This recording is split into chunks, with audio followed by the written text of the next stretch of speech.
Hello guys, welcome po ulit sa aming vlog. Naarkila po ulit si Bunny. Samahan niyo po kami sa Laia, San Juan, Batangas kung saan kami mag-i-stay ng 3 days 2 nights.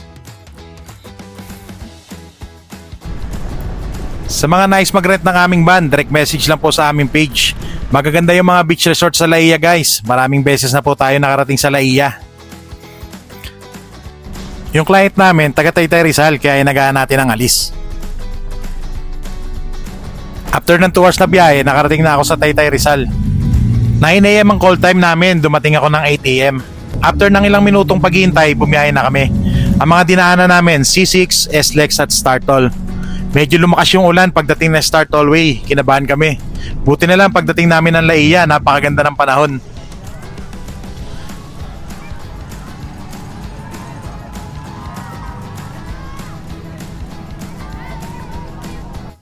Dito ay nag-swimming ang aming client. Kinuwanan ko naman ng drone shots ang aming client.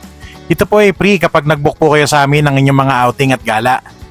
Maraming salamat sa mga client natin na patuloy na nagtitiwala sa aming van rental services. At pati na rin sa mga referrals nyo sa amin. Highly appreciated po namin ang inyong mga referrals. Again guys, sa nais po mag-rent ng van, direct message lang po sa aming page. Legit po tayo with tourist franchise at passenger insurance. Maraming salamat sa panonood guys.